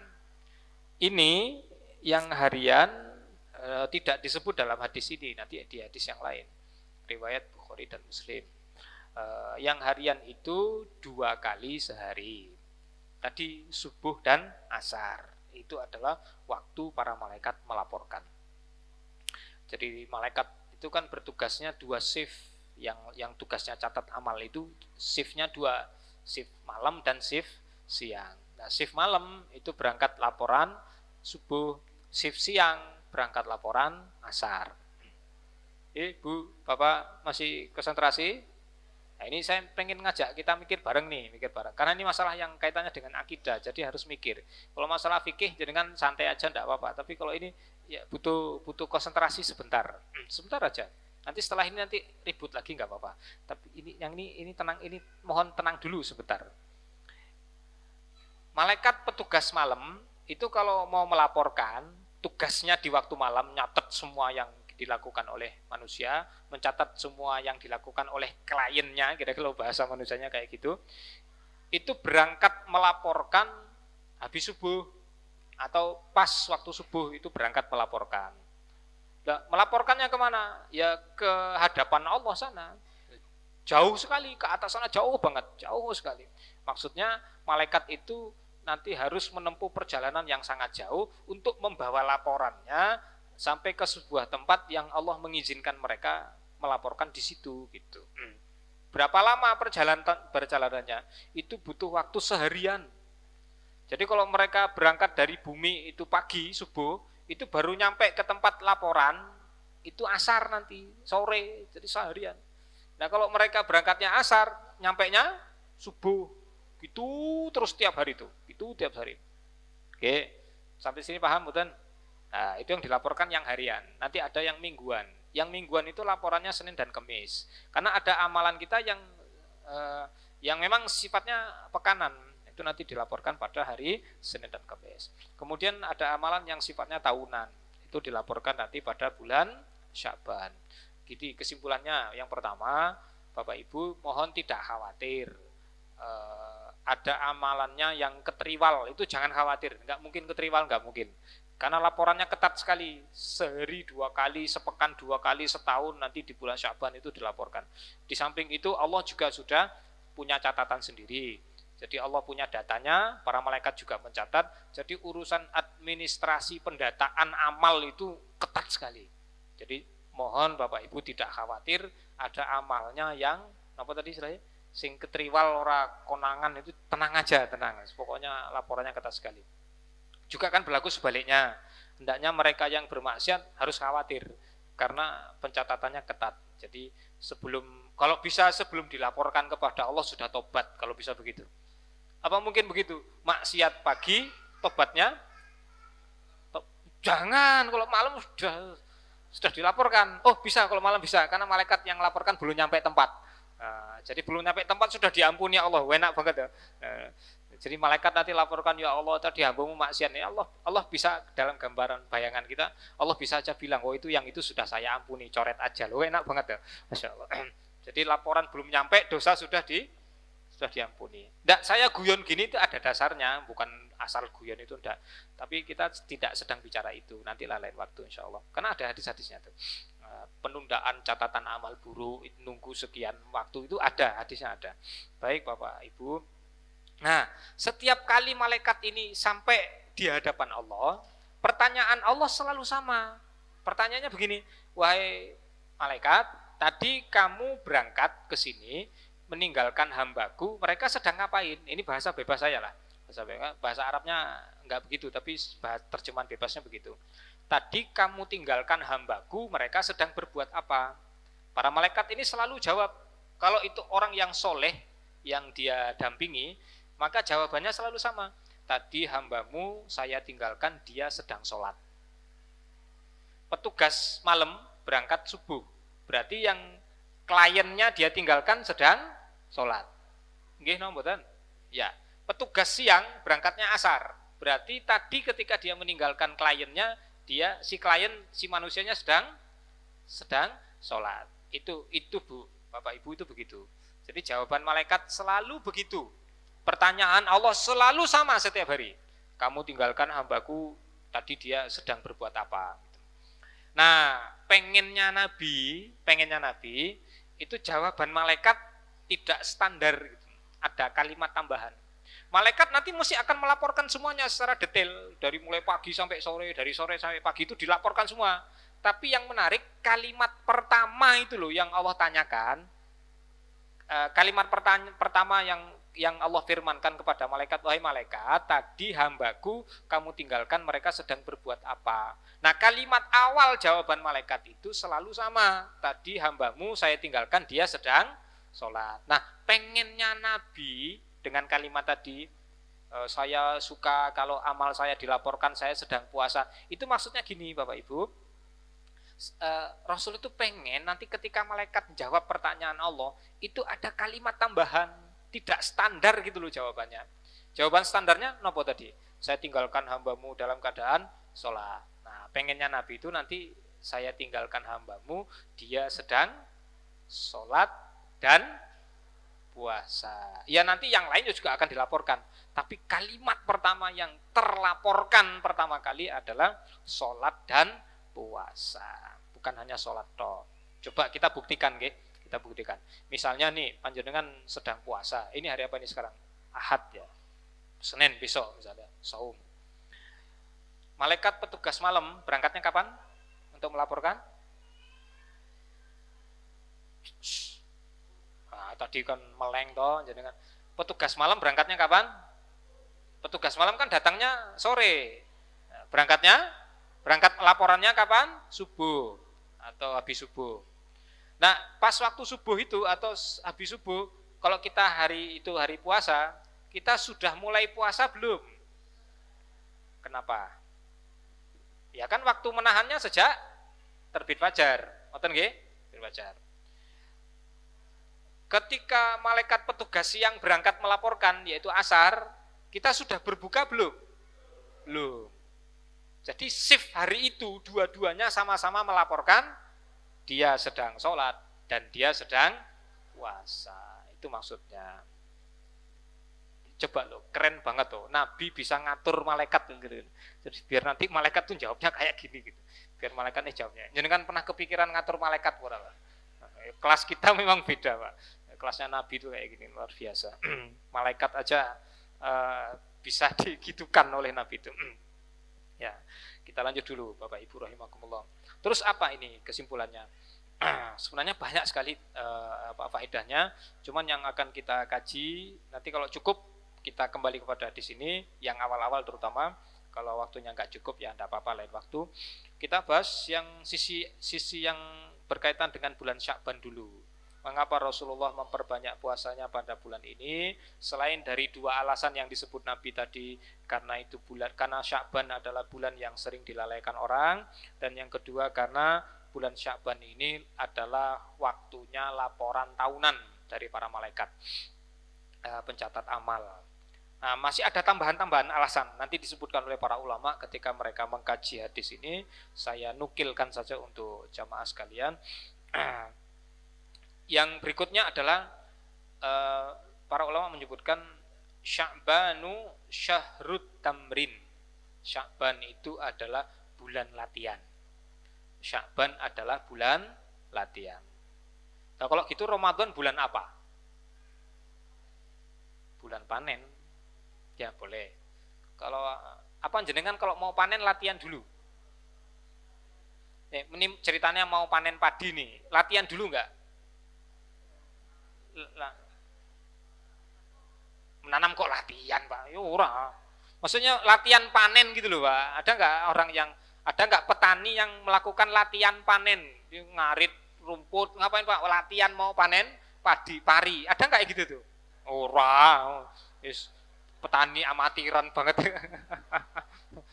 Mau panen bae latihan. Ya paling melatih orang lain sambil langsung praktek. Nah, tapi ini bukan itu, Pak. Kalau bulan Sya'ban ini bulan latihan, lalu terus Ramadan itu bulan apa? Pertandingan, bulan turnamen, bulan kompetisi, itu benar. Nah, berarti ini sekarang kita sedang latihan. Untuk ikut pertandingan butuh latihan apa bukan? Iya, betul. Nanti diumumkan bulan Ramadan, misalnya nih ada pertandingan TPQ, ada nggak? Ada undangan nggak? Biasanya kan suka ada gitu pertandingan TPQ, nanti diundang kemana, entah ke kabupaten, entah kemana gitu. Itu butuh latihan nggak kalau ikut pertandingan kayak gitu tuh? Butuh latihan. Nanti yang dipertandingkan apa saja? Kan kita harus tahu. Oh, nanti yang dipertandingkan hafalannya, bacaannya, ada azan juga, ada membaca juga, mungkin ada puisi juga, oh mungkin ada dramanya juga, semacam-macam. Itu semuanya dibuatkan daftarnya biar bisa buat latihan, biar nanti maksimal hasil pertandingannya. Nah, bulan Sya'ban ini bulan latihan. Jadi mengapa Rasul memperbanyak puasa sunnahnya pada bulan Sya'ban? Salah satu alasannya adalah untuk latihan. tadi puasa yang dilakukan Nabi, yang bulan ini sering puasa, bulan lain jarang puasa, itu puasa hukumnya apa? Wajib apa sunnah? Sunnah. Rasul banyak puasa pada bulan Sya'ban, itu hukum puasanya apa? Wajib apa sunnah? Sunnah. Oke. Nah, untuk ibadah yang sunnah, yang hukumnya sunnah, prinsip dalam mengamalkannya harus ada dua, minimal ada dua pertimbangan. Pertimbangan pertama adalah kemauan. Loh, kenapa Rasul bulan ini sering puasa? Tahun depan bulan yang sama jarang puasa. Itu kenapa? Apa karena beliau berhalangan? Bukan. Alasannya apa? Sederhana. Karena beliau nggak pengen, itu aja. Karena nggak mau. Karena memang sedang tidak pengen puasa. Bukan karena berhalangan. Karena memang sedang tidak pengen puasa. Puasa sunnah maksudnya. Jadi prinsip pertama untuk mengerjakan ibadah yang hukumnya sunnah berdasarkan apa tadi? Kemauan dulu. Ini tidak berlaku untuk yang wajib. Kenapa? Nah, namanya wajib, Anda mau tidak mau, kamu suka tidak suka, ya tetap harus dikerjakan. Wong itu wajib. Wajib tidak ada pertimbangan mau atau tidak mau. Kenapa kok enggak sholat 5 waktu, Pak, Bu? Saya masih belum berminat. Boleh enggak alasan kayak gitu? Boleh enggak? Ya enggak boleh, wong itu kewajiban, rukun Islam lagi. Kenapa ibu keluar rumah kok tidak menutup aurat dengan sempurna? Saya masih belum siap. Bisa enggak alasan kayak gitu? Bisa enggak? Boleh enggak seorang wanita muslimah sudah balik, dia berakal, tapi kalau keluar rumah tidak menutup aurat dengan alasan belum siap, itu boleh enggak alasannya kayak gitu? Enggak boleh, wong itu kewajiban kok. Kamu siap tidak siap, ya tetap harus dilakukan. Enggak ada urusannya dengan siap, enggak ada urusannya dengan tidak siap, tidak ada urusannya mau atau tidak mau, karena itu wajib. Wajib itu mau tidak mau harus dilakukan. Tapi kalau ibadah yang hukumnya sunnah, enggak. Hukumnya sunnah itu memang yang pertama pertimbangannya adalah kemauan dulu. Kamu mau apa enggak? Kalau enggak mau ya enggak apa-apa. Apa definisinya sunnah? Dikerjakan ma yusabu fa'iluhu wala yu'aqabu tariku, yang mengerjakan dapat pahala, yang meninggalkan tidak berdosa. Kan begitu? Oke. Jadi yang pertama kemauan dulu. Di pertimbangan pertamanya adalah kemauan dulu. Jadi sah-sah saja kalau misalnya nanti ada yang jawab begini, "Nuwun sewu. Kenapa hari ini enggak puasa?" Lagi enggak pengen. Nyambung mboten? Itu lagi enggak masalah, jawaban itu enggak masalah. Karena memang hukumnya sunnah, tidak wajib. Yang kedua, pertimbangan yang kedua adalah baru kemampuan. Kalau yang wajib itu pertimbangannya satu saja, kemampuan saja. Kamu mampu atau tidak mampu. Kalau mampu, kerjakan secara normal. Kalau tidak mampu, nanti dikurangi kadar kesulitannya atau malah diganti dengan yang lain. Contohnya puasa Ramadan. Kalau mampu, ya kerjakan normal seperti biasa. Kalau tidak mampu, yang normal berarti nanti kerjakan saja di lain waktu, nunggu kamu mampu. Kalau di lain waktu juga nggak mampu, diganti saja dengan yang lain, yaitu bayar fidyah. Itu kalau yang wajib kayak gitu. Yang wajib begitu. Tapi yang sunnah beda. Kemampuan yang dimaksud bukan terus yang sunnahnya dikurangi kadarnya, bukan begitu. Tapi yang dimaksud adalah kemampuan sampai yang ukurannya sampai kita mati nanti. Jadi ini kaitannya dengan apa sih? Kaitannya dengan bakat. Kalau kemauan tadi kaitannya dengan minat. Jadi untuk ibadah yang hukumnya sunnah membutuhkan minat dan bakat. Berminat apa tidak? Oh, saya minat Ustadz. Tapi kamu bakat enggak? Kalau enggak bakat jangan pilih yang itu. Pilih aja ibadah sunnah yang lain, kan masih banyak gitu. Sekarang saya tanya, Bapak Ibu, ada enggak yang panjenengan tidak berbakat puasa sunnah? Itu ada enggak? Coba. Bakat di sini pertimbangannya bukan malas atau semangat, bukan. Enggak bakat kenapa? Malas, bukan itu. Itu pertimbangannya memang betul-betul enggak berbakat betul. Contohnya, ada enggak kalau yang sedang puasa, di hari puasanya dia tangannya suka gemeteran, ada begitu? Badannya jadi lemes, pekerjaan lain yang lebih utama malah tidak bisa dikerjakan maksimal. Ada begitu? Bapak apa ibu? Oh bapak. Oh ya, oke. Tidak ada masalah. Ya, berarti ini tidak berbakat puasa sunnah sering-sering. Sekali-sekali aja nggak apa-apa. Ya, sering-sering nggak berbakat. Terus gimana? Ya kalau begitu panjenengan harus tahu dirinya, memahami dirinya sendiri. Saya ini bakatnya di mana? Gitu. Loh, di zaman Nabi itu Bu, ada sahabat namanya Abdullah bin Mas'ud radhiyallahu anhu. Ini ulama, di zaman Nabi dia ulama, dia kiai besar, bukan orang sembarangan, bukan orang awam, bukan masyarakat biasa, tapi ulama besar. Dan sahabat Abdullah bin Mas'ud itu termasuk orang yang puasanya sedikit, puasa sunnahnya maksudnya, karena yukillus siyam. Jadi beliau itu orang yang puasa sunnahnya qalilun, sedikit. Ketika ditanyakan kepada beliau, kenapa kok orang seperti senior Abdullah bin Mas'ud, ilmunya sehebat beliau kok puasa sunnahnya malah dikit, itu kenapa? Jawaban beliau begini, karena yamna'uni 'anil qiraah. Kalau saya puasa itu menghalangi saya baca Quran. Wa kana qiraatul Qur'ani ahabbu ilayya, dan baca Quran itu lebih saya sukai daripada puasa. Wa kana qiraatul Qur'ani afdalu minas siyami, baca Quran itu lebih afdol daripada puasa. Jadi belum berfatwa, berijtihad mengeluarkan fatwa untuk dirinya sendiri. Kasus dirinya dengan kapasitas seperti beliau, badannya kecil, kurus, untuk ukuran para sahabat Nabi waktu itu kecil, kurus, kemudian lemah juga. Jadi kalau beliau puasa memang mengganggu yang lain, mengganggu ibadahnya yang lain. Makanya beliau memilih tidak puasa atau tidak sering-sering puasa karena bisa terganggu baca Qur'annya. Dan menurut beliau lebih suka baca Quran. Maksudnya apa? Beliau tidak berbakat puasa, tapi lebih berbakat baca Quran. Nah, boleh nggak ini kita tiru nih alasan kayak gini? Kenapa jarang puasa sunnah? Saya kalau puasa jadi baca Qurannya jadi dikit. Terus kalau hari nggak puasa apa baca Qurannya jadi banyak? Ya enggak juga. Gitu. Nah, ya berarti kan males kalau gitu.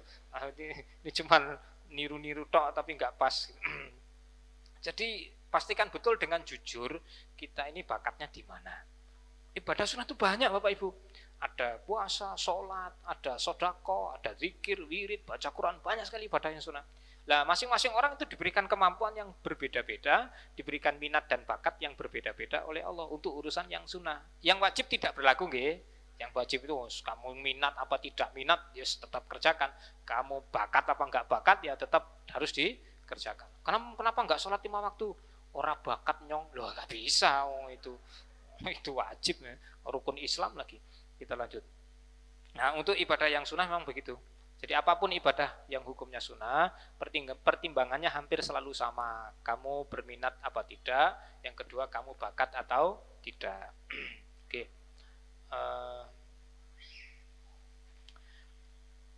Oleh karena itu, ini saya kasih contoh yang lain, Ge. Contoh ini biasanya bapak-bapak seneng banget. Tapi saya akan buat hari ini ibu-ibu yang seneng. Bapak-bapaknya jadi malah ngelokro, jadi kurang semangat. Poligami misalnya. Loh, bapak-bapak itu kalau sedang ngumpul sesama mereka, itu obrolannya selalu ada tema itunya. Saya termasuk yang kurang semangat bicara itu. Tapi di sini saya kasih contohnya.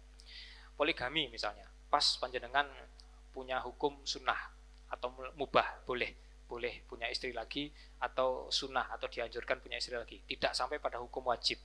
Berarti karena dia tidak sampai wajib, rumusnya selalu sama, tergantung minat napa mboten? Coba saya tanya, minat enggak?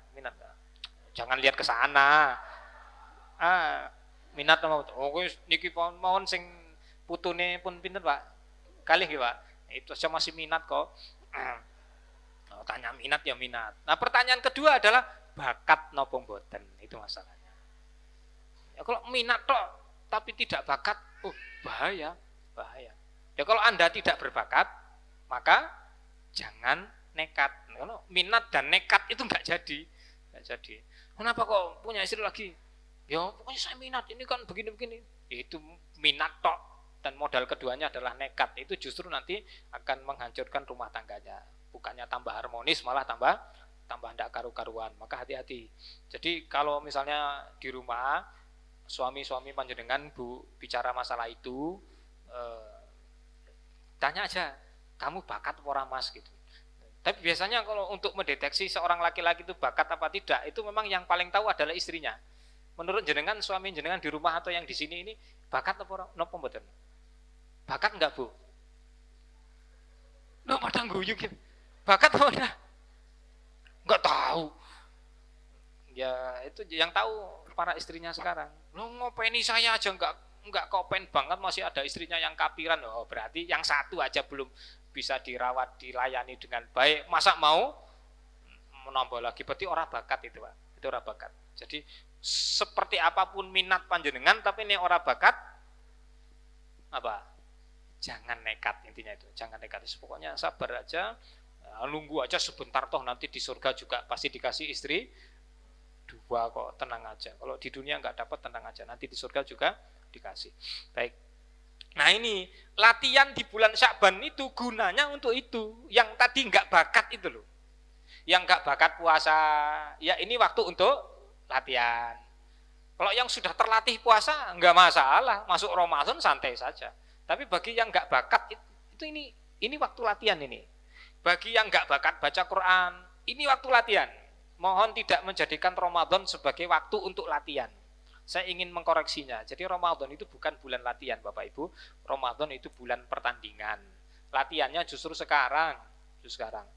Bagi yang kurang berbakat sedekah, ada nggak yang kurang bakat sedekah? Ada. Faktornya apa? Kok orang bakat itu faktornya apa? Saya tanya bakat, bukan minat. Jadi kan minat untuk sedekah napa mboten? Pengen nggak dapat pahala sedekah? Oh pengen, tapi bakat napa mboten? Loh, orang Bapak Ibu, kalau orang itu berbakat sedekah, itu nggak ada urusan dia mau kaya atau miskin, dia tetap sedekah aja. Tapi nih orang itu nggak bakat sedekah, hartanya banyak pun dia kerjanya ngemis. Gini mboten? Iya, itu orang bakat. Dia bakatnya dikasih sedekah, dia bakatnya. Jadi bukan ngasih tapi dikasih. Dia bakatnya jadi tangan di bawah, bukan tangan di atas. Ini mental orang, ya mental pecundang. Ini jangan jadi yang itu, bahaya. Jadi orang Islam itu diajari untuk berbakat dalam hal yang baik-baik. Kita ulangi. Nah, bagi yang kurang berbakat sedekah atau kurang banyak lah sedekahnya, atau kurang sering atau jarang sedekah. Nah ini bulan Sya'ban ini mulai latihan sedekah lagi. Loh, yang namanya latihan, menunya kan tidak terlalu banyak. Latihan nggak boleh terlalu capek, nggak usah kerahkan semua tenaganya wong latihan.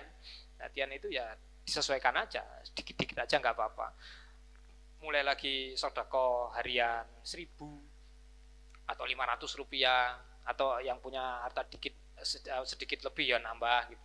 2.000, ada masalah latihan. Karena nanti kita mau bertanding di mana? Di bulan Ramadan. Yang kurang berbakat sholat malam, sholat qiyamul lail. Ada nggak yang kurang bakat? Ada. Oke, sudah tidur habis isya mesti beluandang sampai subuh. Ada yang begitu, ada yang bakatnya kayak gitu. Oke, monggo. Nah, ini bulan ini latihan lagi yang kurang berbakat. Kenapa? Karena nanti selama Ramadan 1 bulan lamanya kita akan sholat malam terus-terusan, non-stop, dan waktunya panjang. Jumlah rakaatnya juga banyak gitu. Maka latihan, biar terbiasa. Latihan dari sekarang. Jadi persiapan kita menjelang Ramadan itu, ya ini bulan Sya'ban ini kita latihan. Jadi ibadah utama di musim pertandingan nanti, yaitu bulan Ramadan, itu harus kita latih lagi dari sekarang. Dari puasanya, sholat malamnya, qiraatul Qur'annya, kemudian zikirnya, wiridnya, apalagi tadi sedekahnya, dan apapun ibadah yang menjadi ibadah utama di bulan Ramadan. Saya tanya dulu, bagaimana misalnya ada orang yang mau ikut pertandingan, tapi dia latihannya bareng di saat pertandingan, itu hasilnya gimana kira-kira Pak? Ini mau biasanya pertandingan apa sih? Ya kayak tadi misalnya pertandingan antar TPQ se-Kabupaten Banyumas misalnya.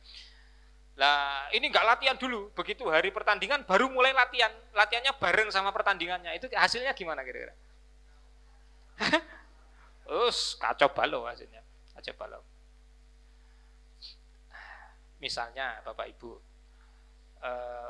pas masuk bulan Ramadan, pas itu sedang semangatnya, karena istimewanya Ramadan kayak gitu, bikin orang yang malas jadi semangat, bikin orang yang semangat di bulan lain, di bulan Ramadan tambah semangat. Jadi semangatnya jadi berlipat ganda. Orang yang malas saja jadi semangat, apalagi yang memang sudah semangat itu jadi meningkat drastis sekali, dosisnya jadi tinggi sekali. Nah, misalnya nih, karena sedang semangat, ada di antara kita yang belum bisa baca Quran, terus saking mumpung sedang semangat di bulan Ramadan dia latihan baca Quran. Ada enggak yang begitu? Ada. Kira-kira sampai Ramadan nanti selesai, latihan baca Qurannya sudah tamat atau belum? Sudah mahir atau belum? Belum. Nanti setelah Ramadan berlalu, dia rutin baca Quran enggak? Kenapa? Kok enggak rutin kenapa? Ngurung iso? Oke. Sampai Ramadan tahun depan, hasilnya gimana? Hah? Terus Ramadan tahun depan dia pakai buat apa? Latihan lagi. Ya toh? Akhirnya seumur hidup cuma isinya buat latihan. Oh, kapan pinter baca Quran coba? Jadi salah menggunakan waktu.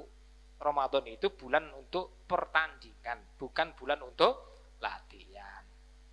Nggih mudah. Loh, Ramadan kan bulan untuk latihan sabar, Ustaz. Sekarang ini latihan sabarnya sekarang. Karena nanti di Ramadan itu bulan untuk pertandingan. Saya tanya dulu, Bapak Ibu, kalau mau ikut pertandingan setelah latihannya serius, sungguh-sungguh, begitu masuk pertandingan, apa yang jenengan lakukan? Ketika menjalani pertandingannya, gimana? Sikapnya bagaimana? Hah? Iya kan udah siap, terus gimana? Menjalani pertandingannya gimana? Malas-malasan atau gimana? Serius, sungguh-sungguh, semangat. Kalau bahasa anak mudanya, all out. Apa all out? Semuanya dikeluarkan gitu, habis-habisan. Jadi kalau masuk pertandingan itu habis-habisan. Coba lihat, di bulan lain nggak boleh puasa 1 bulan full, nggak boleh. Boleh. Apalagi untuk kita sekarang ini nggak boleh puasa 1 bulan full, nggak boleh. Rasul aja nggak begitu kok. Rasul aja ada hari yang puasa. Kalau di bulan yang sering puasa itu nggak full 1 bulan, kecuali Sya'ban nanti. Sya'ban memang istimewa. Tapi untuk bulan yang lain nggak sampai segitunya. Ada paling Rasul maksimal puasa itu 20 hari dalam 1 bulan. Di bulan yang sering puasa itu paling maksimal sekitar 20 hari. Jenengan 1 bulan puasa 20 hari itu sedikit apa banyak? Hah?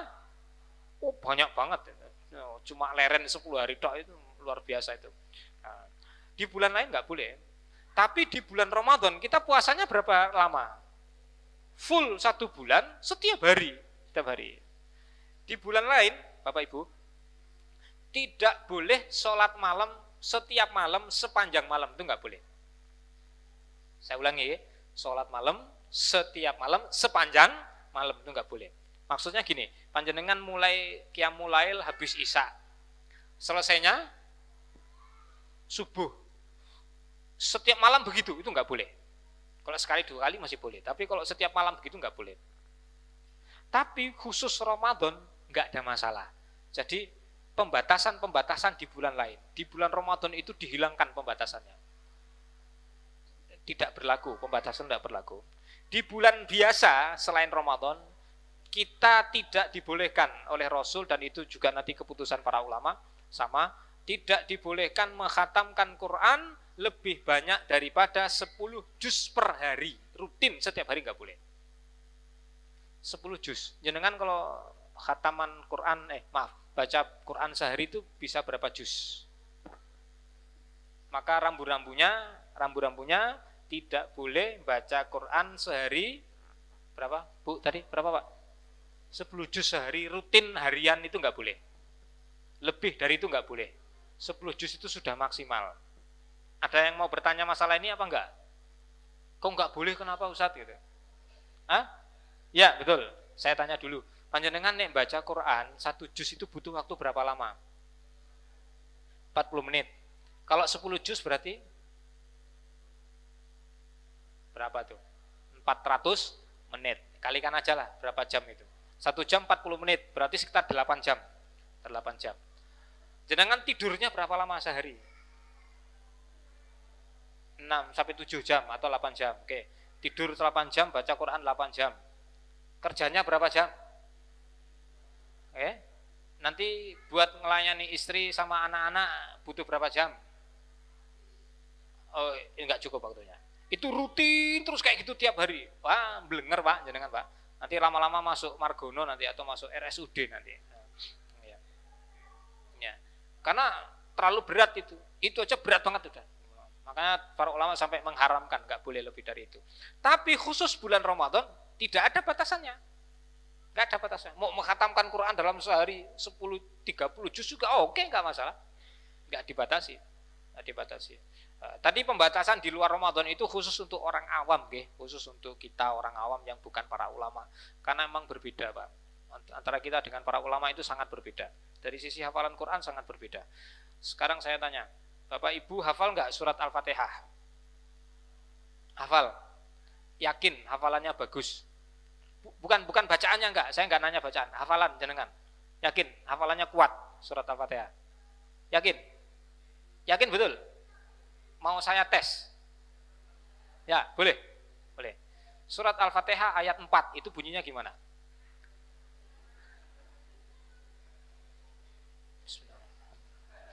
Maliki yaumiddin. Oh, ngitung isek dari awal. Untung aja Al-Fatihahnya 7 ayat, gampang diurutkan dari belakang. Para ulama itu, Bu, para ulama itu di zaman dulu terutama, itu kalau urusan hafal Quran jangan ditanya. Mau bocah-bocah, mereka seumuran anak-anak kita tadi yang tampil itu rata-rata sudah hafal Quran 30 juz. Kalau anak kita tadi sudah berapa juz Ustaz hafalannya? Juz 30 sudah rata-rata hafal ya, selesai. Nah, kalau ulama-ulama dulu itu seumuran itu dia sudah hafal Quran 30 juz. Sudah hafal Quran 30 juz. Semakin meningkat usianya hafalannya semakin bagus. Bukan semakin berkurang, bukan semakin hilang hafalannya, semakin kuat, semakin bagus. Sampai mereka hafal itu pada level seperti ini. Mereka tidak sekedar hafal surat dan nomor ayatnya, tapi mereka juga hafal kosakatanya dan huruf-hurufnya. Jadi kalau disebutkan sebuah kata di dalam ayat, mereka itu bisa langsung mengatakan ini kata ini nomor sekian dari awal ayat. Ini kata nomor sekian, paham nomor mboten? Karena dalam ayat itu terdiri dari sekian kosakata, ini kata yang kesekian dari awal ayat. Mereka bisa hafalannya sampai sebagus itu. Jadi kekuatan hafalan para ulama zaman dulu, Quran 30 juz itu lebih bagus daripada hafalan Al-Fatihahnya kita hari ini. Lebih bagus. Kita takjub dengan orang yang hafal Quran, suratnya hafal, nomor ayatnya hafal. Tapi ulama zaman dulu jauh lebih hebat berkali lipat daripada itu. Nah, orang dengan kekuatan hafalan seperti itu kalau baca Quran gimana? Gimana? Cepat atau lambat? Jenengan pas baca Quran, pas ketemu surat yang jenengan hafal itu tambah cepat apa tambah lambat? Hah? Oh, otomatis kan jadi cepat dong hafal? Hafal itu. Nggih napa mboten? Iya, nah jadi jangan dibandingkan. Jadi antara kita orang awam dengan ulama zaman, terutama ulama zaman dulu itu sangat berbeda. Nah, kemudian Bapak Ibu rahimakumullah, untuk bulan Ramadan itu tidak ada pembatasan baca Quran. Jenengan mau baca Quran, menghatamkan Quran sekali sehari silakan, selama di bulan Ramadan. Tapi juga nanti ada pertimbangan lain, itu kira-kira kalau sampai segitunya, kira-kira saya membuat kewajiban, ada kewajiban yang ditinggal atau tidak. Kalau sampai ada kewajiban yang ditinggal berarti tidak boleh, tetap tidak boleh. Kalau ulama-ulama zaman dulu itu kok bisa mereka menghatamkan Quran sehari 1 kali selama di bulan Ramadan. Jadi kalau Ramadannya 30 hari mereka khatam 30 kali. Kenapa? Karena memang nggak ada kesibukan lain selain hanya itu. Majelis taklim begini libur, sekolah libur, kampus libur. Jadi para ulama itu menjadikan bulan Ramadan sebagai hari itu bulan libur, betul, libur kegiatan keduniawian libur. Jadi fokus betul mereka bisa untuk ibadah kepada Allah, terutama untuk qiraatul Quran. Karena bulan Ramadan memang bulan untuk baca Quran, salah satunya itu. Oke. Baiklah para ibu, bapak. Sekarang saya tanya lagi. Begitu kita selesai pertandingan, ini pertandingannya sudah selesai, sudah selesai bertanding. Itu kira-kira amalannya mengalami peningkatan atau penurunan? Ini sudah selesai nih, pertandingan sudah selesai. Ya kayak ini loh, kayak orang anak sekolah atau mahasiswa atau pelajar ketika mau menghadapi ujian itu belajar nama mboten? Belajarnya semangat kan? Semangat. Apalagi pas hari-hari ujian itu pelajarnya tambah semangat. Begitu ujiannya selesai gimana? Masih semangat belajar gak? Kayaknya wis ora tau nyekel buku lah gitu. Itu udah ya cuma buat kepentingan itu aja, ujian toh. Ramadan juga sama. Itu bulan pertandingan.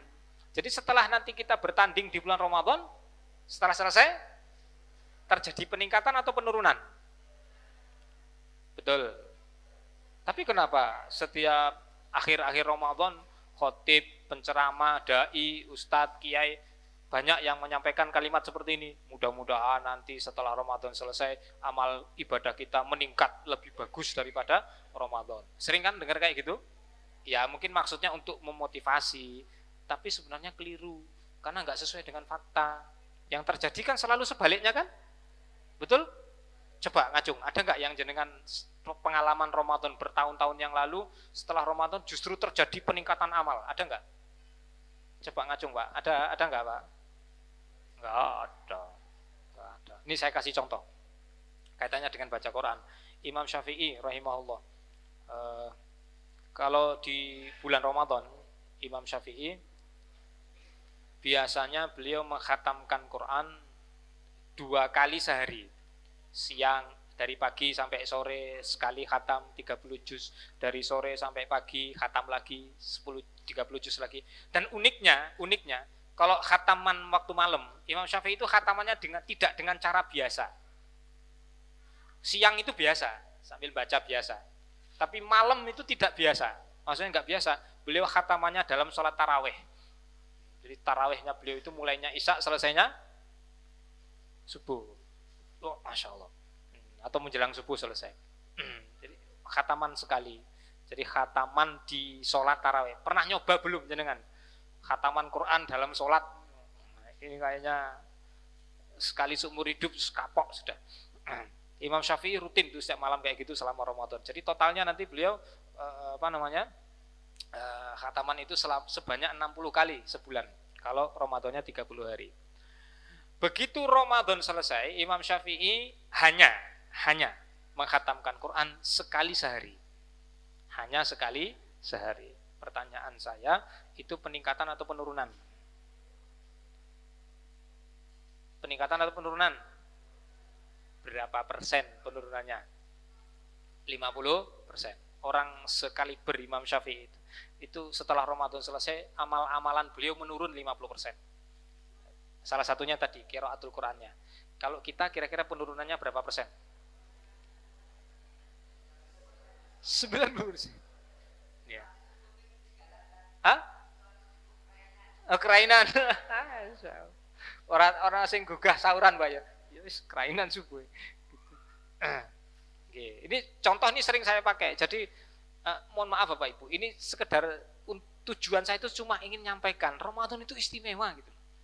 Mohon tidak dijadikan ada anggapan bulan lain lebih istimewa dari Ramadan dari sisi ketakwaan. Enggak akan ada.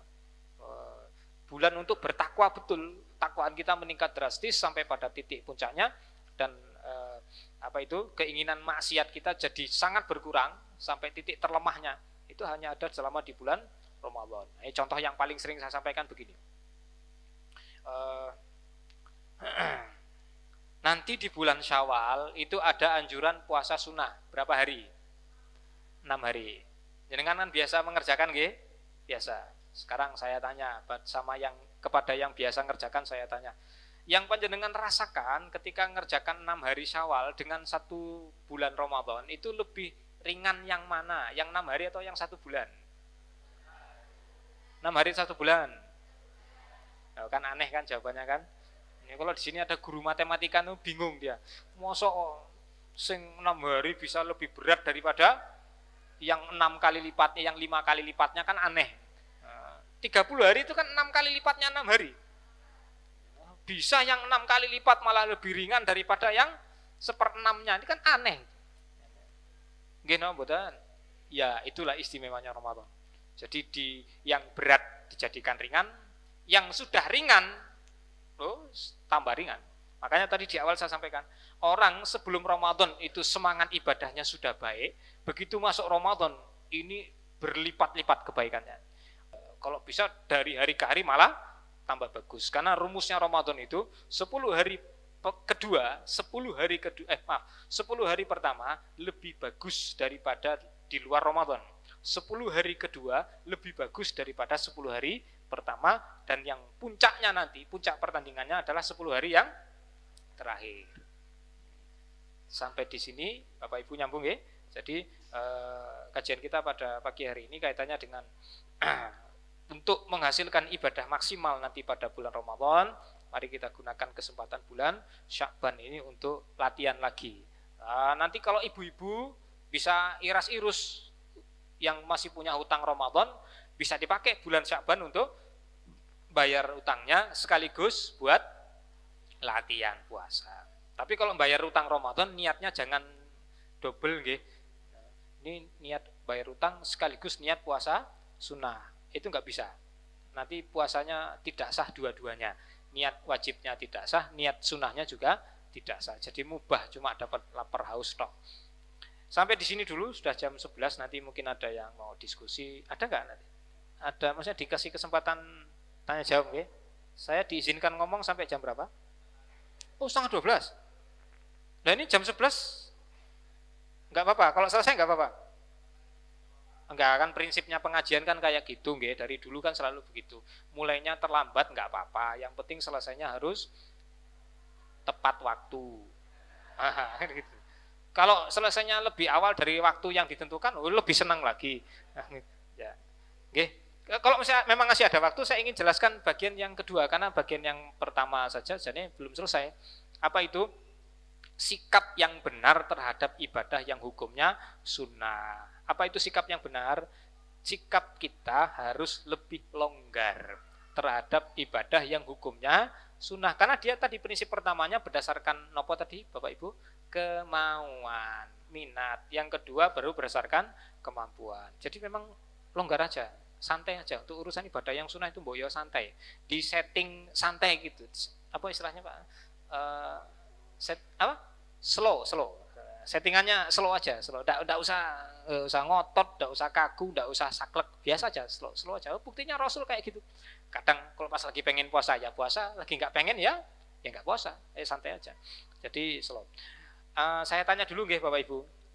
Pernah enggak panjenengan merasa bersalah ketika meninggalkan sebuah ibadah yang hukumnya sunnah yang biasa rutin jenengan lakukan? Suatu saat tidak bisa dikerjakan, entah karena ada halangan, entah, pokoknya ada sesuatu lah. Akhirnya yang itu tertinggal gitu, atau terlupakan. Pernah merasa bersalah enggak? Biasanya ibadah apa tuh? Ya bisa macam-macam ya, bisa baca Quran, bisa wirid pagi sore, bisa apa lagi?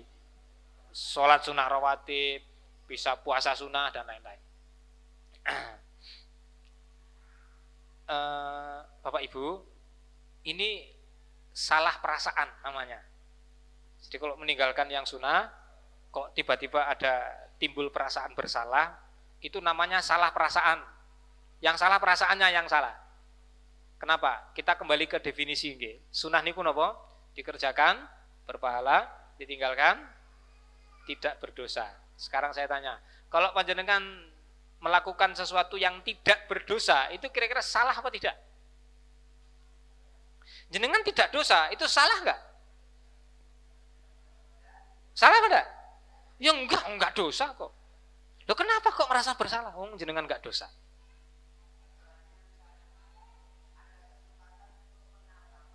Oh berarti itu yang hadir bukan rasa bersalah, rasa rugi, enggak apa-apa. Oh rugi karena kesempatan dapat pahala keliwat, enggak apa-apa.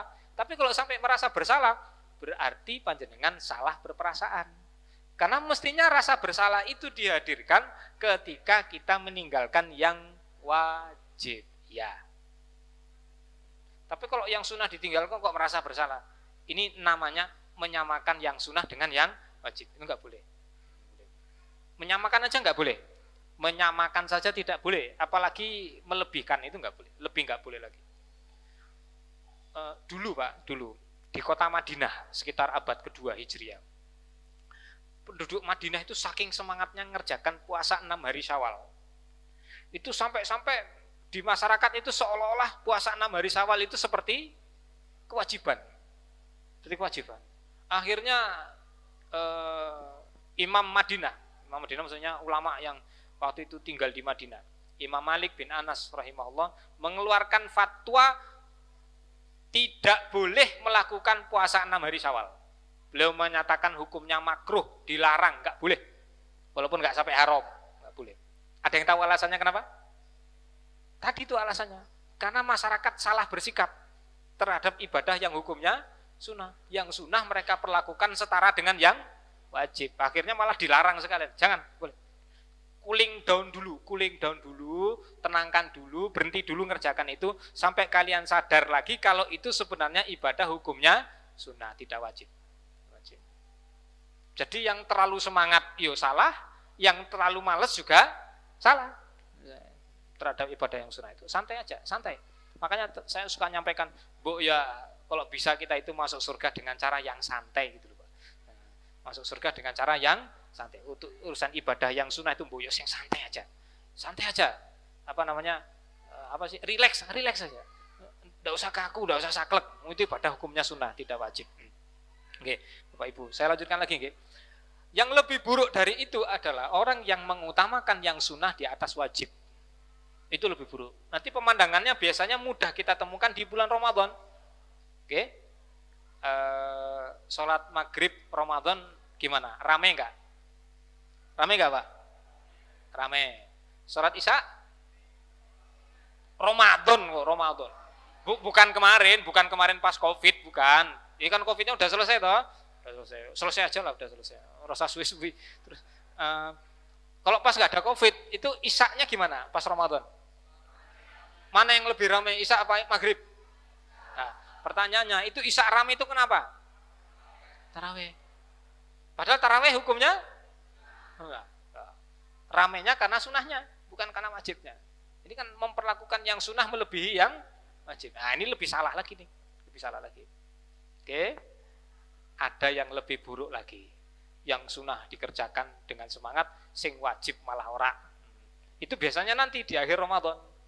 Ya, berangkat sholat Id, mandi dulu.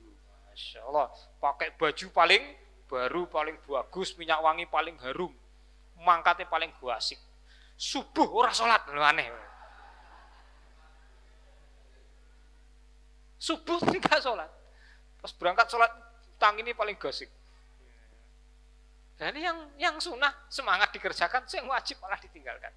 Jadi kebolak-balik. Nah, kita hidup di zaman yang serba terbolak-balik itu, serba terbolak-balik. Harusnya ini ditempatkan di sini malah di sini, yang ini di sini malah di sini, itu kebolak-balik, bolak-balik. Hah? Ya, betul gitu. Maka hadis ini nih, kisah yang disampaikan oleh sahabat Usamah bin Zaid ini memberikan banyak pelajaran kepada kita, memberikan rumus hidup kepada kita. Bu, ya beragama itu sing santai, sing santai. Ada waktunya kita harus santai. Memang ada waktunya kita harus ketat, itu ada. Itu kaitannya dengan ibadah yang hukumnya wajib, ya itu harus ketat. Tapi untuk ibadah yang hukumnya sunnah, ya santai aja. Ya, tergantung minat dan bakat. Saya akhiri dengan sebuah kisah, sebuah kisah. Ini terjadi di masa Nabi juga. Jadi ada sahabat Nabi itu yang tinggalnya di kampung, jauh dari kota. Kalau disebut di kampung itu berarti memang jauh, jaraknya bisa puluhan kilo jauh sekali. Jadi ketemu Nabi itu paling hanya setahun sekali. Itu pun mungkin pas musim haji atau pas musim mungkin dia pengen sholat Id di kota, pengen ketemu Nabi. Beda dengan sahabat yang ada di kota, itu ketemu Nabi bisa 5 kali sehari. Yang penting mau sholat jamaah di Masjid Nabawi aja ketemu Nabi 5 kali sehari. Walaupun juga di kota ada yang ketemu Nabinya agak jarang juga ada, tapi tidak akan sejarang yang dari desa. Suatu saat Rasul ketemu dengan sahabat dari desa, dari kampung, dari pelosok. Ketika sampai di kota, Rasul heran. Karena sebelumnya, tahun yang lalu ketemu sahabat ini nggak kayak gitu. Nah, karena heran Rasul tanya, kamu kenapa? Kata Nabi. Jadi dia badannya jadi kurus sekali, lemah sekali fisiknya. Padahal orang dari kampung, namanya orang dari kampung dengan orang dari kota, itu fisiknya lebih bagus yang mana? Maksudnya lebih seger yang mana? Di kampung, kota, kampung lebih seger. Lebih sehat mana fisik orang yang di kampung, di pedesaan atau di perkotaan? Pedesaan. Aktivitasnya lebih sehat yang di kampung, gitu betul? Iya, artinya lebih sehat. Jadi fisiknya lebih seger. Tapi ini enggak, ini kebalik. Orang dari kampung malah fisiknya lemah. Padahal tahun kemarin seger, masih seger. Ini kok kurus, lemah. Maka Rasul tanya, sebagai pemimpin, nanya sama rakyatnya kan wajar. Kamu kenapa? Kata Nabi. Kamu kenapa? Nah, jawaban sahabat tuh kayak gini. Sejak pisah dari panjenengan setahun yang lalu, saya tidak pernah berhenti puasa setiap hari. Nek panjenengan ketemu orang kayak gitu tuh gimana reaksinya? Ini ada orang rajin banget puasa, itu kira-kira gimana? Reaksi kita gimana? Oh hebat, wis luar biasa, ini orang soleh, gitu nggih. Kalau pakai ungkapan tangan kira-kira pakai gini tuh ya, diacungi jempolnya 2. Tapi ternyata Bapak Ibu, reaksi Nabi itu kayak gini tuh. Kalau kita kan gini, reaksi Nabi itu kayak gini. Tapi pakai omongan, bukan pakai tangan. Kata Nabi, waman ya'muruka an tu'adziba nafsaka. Lo yang nyuruh kamu untuk menyiksa dirimu itu siapa? Kata Nabi. Pengennya dipuji, disanjung oleh Nabi, diberikan apresiasi, malah diomeli oleh Nabi. Kenapa? Salah dia.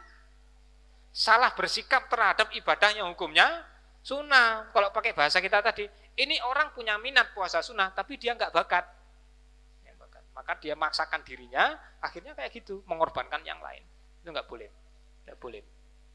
Misalnya, ini kalau hukum fikih nih, ada seorang suami yang fisiknya lemah, kok nekat banyak puasa sunnah, nanti bisa mengurangi hak istrinya, pelayanan kepada anak-anaknya. Maka para ulama memutuskan, suami yang kayak gini haram, nggak boleh puasa. Puasa sunnah itu bukan puasa sunnah namanya, puasa haram jadinya. Jadi dia nggak boleh puasa. Paham nama mboten? Paham. Jadi pertimbangannya itu selalu kayak gitu. Untuk ibadah yang sunnah dia lebih longgar. Saya kasih contoh lagi, contoh yang membedakan yang sunnah dengan yang wajib dari sisi kelonggarannya. Orang sehat boleh nggak sholat wajib sambil duduk? Kalau dia nekat sholat wajib sambil duduk, padahal kakinya sehat, badannya sehat, semuanya sehat, apa akibatnya? Sah apa tidak sholatnya? Hah? Kenapa tidak sah? Loh, jenengan jawab kan harus berani bertanggung jawab. Kenapa tidak sah? Karena meninggalkan rukun sholat. Apa rukun sholat? Salah satunya adalah berdiri ketika mampu. Lo kan pelajaran bocah SD tuh itu.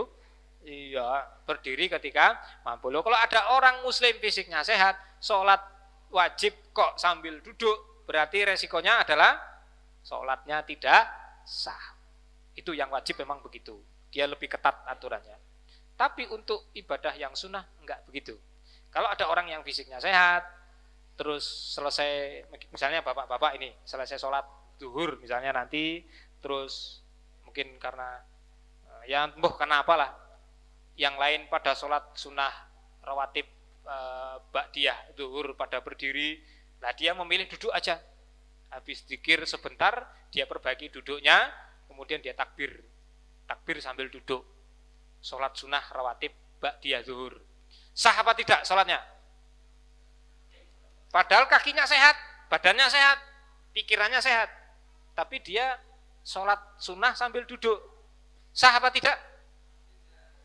Gimana? Jawabannya gimana? Halo? Jawabannya? Sah. Loh, jenengan bisa jawab tidak itu dari mana? Sah. Kenapa sah? Karena ini hukumnya sunnah. Rumusnya yang sunnah itu selalu lebih longgar. Aturannya selalu lebih longgar.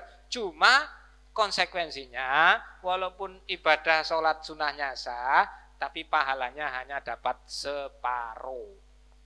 Kenapa? Karena dia sehat. Kalau dia sakit, baru pahalanya sempurna, utuh. Kenapa sholat sambil duduk Pak? Kaki saya sakit. Nah itu mau wajib mau sunnah, pahalanya utuh. Tapi kalau itu wajib, kok dia sholat sambil duduk padahal sehat, wajibnya batal, tidak sah. Kalau dia sehat kok sholatnya sambil duduk dan itu sholatnya sunnah, sholat sunnahnya sah, tapi pahalanya hanya dapat separuh. Pengen dapat separuh apa? Pengen dapat utuh? Pengennya yang mana? Ya semoga aja, maunya toh. Nah, saya pengen dapat separuh aja lah. Kemarin udah kebanyakan kayaknya. Ya monggo, ada masalah. Blenger sholat terus. kakean sholat. Ngoten nggih Pak. Loh, saya kasih contoh nih. Jenengan mungkin ada yang pengalaman ke mana? Ke Masjidil Haram atau ke Masjid Nabawi. Kalau ada, kalau belum ya mudah-mudahan bisa segera ke sana.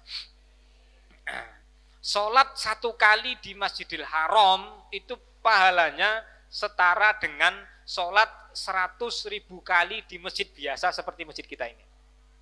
100.000 kali Pak, 100.000 kali. Oke, mau itu sunnah mau wajib, begitu aturannya. Nek panjenengan sholat sunnah sekali saja di Masjidil Haram itu sudah setara dengan sholat di sini 100.000 kali. 100.000 itu Pak, kalau panjenengan masukkan ke rumus hari, 100.000 hari, misalnya, mungkin sholat duha di sana sekali sama dengan sholat duha di sini selama 100.000 hari. 100.000 hari. 100.000 hari dibagi 360, nanti ketemu angka sekitar, ada yang tahu angkanya berapa? Berapa? Hah? Dibuka aja kalkulatornya, mau dijumlah enggak apa-apa, sambil santai aja toh. Kita ngaji nggak usah serius banget. Sampai nanti minyak goreng harganya normal. Ya, saya hitungkan ya. 100.000 dibagi 360. Ketemu angka 277. Paham gak itu? Angka apa itu? Tahun. Jadi ibu, bapak, nek jenengan bisa sholat duha di dalam Masjidil Haram misalnya, itu setara dengan sholat duha yang panjenengan lakukan di masjid biasa ini selama 277 tahun. Banyak apa sedikit? Banyak. Nah, misalnya ada orang yang iseng sampai di Masjidil Haram, dia sholat duha sambil duduk. Loh kenapa? Nek 270 tahun kakean, wis 180 tahun lah nggak apa-apa kan gitu. Kok 180? 277 bagi 2 berapa Bu? 140-an ya. 140 tahun aja sudah cukup lah, nggak usah banyak-banyak. Wah, ada yang nakal kayak gitu. Bukan nakal sih, usil aja. Nah, baik kita lanjut. Nonton nggih? Termasuk apa? Puasa sunnah juga sama. Itu aturannya lebih longgar. Puasa wajib Ramadan, batas akhir untuk menghadirkan niat. Niatnya harus fix, harus selesai. Kapan terakhir? Hah? Kapan niatnya harus selesai? Kita nyetel niatnya harus komplit, sempurna, itu kapan? Batas akhirnya kapan? Sebelum terbit fajar. Ngerti nggih? Waktunya ketat. Batasnya ketat. Tapi untuk puasa sunnah, batas akhir untuk mengatur niat untuk pelaksanaan puasa sunnah, memang para ulama beda pendapat, tapi saya ambilkan pendapat yang ada yang umum di mazhab Syafi'i adalah sebelum masuk waktu zuhur. Paham nggak Bapak Ibu maksudnya? Kalau kita mau melaksanakan puasa wajib, niatnya harus sudah selesai, harus sudah clear, jelas mau puasa wajib sebelum terbit fajar. Itu sudah harus clear dalam hati memang besok mau puasa. Oke? Kalau niat puasa wajib baru hadir setelah terbit fajar atau di saat sholat subuh, berarti puasa wajibnya sah atau tidak? Tidak, karena waktunya sudah keliwat, batas akhirnya sudah habis. Adapun orang ingin puasa sunnah itu masih dibolehkan sampai waktu zuhur. Ngatur niatnya sampai waktu zuhur masih bisa. Jam 10 pagi ingat, saya hari ini tak puasa aja lah. Hari ini saya puasa. Besok misalnya hari Senin besok jam 10 pagi jenengan baru kepikiran, ya ini kan hari Senin ya, dan hari ini saya tak puasa aja. Padahal sudah jam 10 pagi. Sah nggak puasanya? Sah apa tidak? Ya belum tentu. Nah, kalau tadi pagi sudah makan mendoan 3, lontongnya 2, ya, cengese 5, minum air 2 gelas, ya nggak bisa, sudah makan, sudah minum. Tapi kalau dari subuh tadi memang belum makan, belum minum sama sekali, sampai jam 10 itu, akhirnya udahlah, udah jam segini aja daripada saya makan, nanggung, sarapan nanggung, makan siang belum waktunya, ya wes saya tak puasa aja lah hari ini. Itu sah puasanya. Puasanya sah. Kenapa? Karena untuk menghadirkan niat puasa sunnah masih diizinkan sampai batas akhirnya sampai waktu zuhur. Tapi kalau sudah masuk zuhur, sudah nggak bisa. nggak bisa. Pernah nggak jenengan lakoni kayak gitu? Urung tahu toh? Kenapa? Urung tahu ilmu nih. Jadi itu bentuk kelonggarannya Pak. Jadi antara yang wajib dengan yang sunnah itu selalu dibedakan, selalu beda, tidak pernah sama. Dari sisi aturannya dia selalu beda. Ibu-ibu mau melaksanakan puasa sunnah, boleh nggak? Boleh nggak Bu? Jenengan pengen puasa sunnah, boleh apa tidak? Boleh nggak? Boleh, dengan syarat diizinkan oleh suaminya. Kalau para bapak ingin puasa sunnah harus izin istri dulu nggak? Enggak.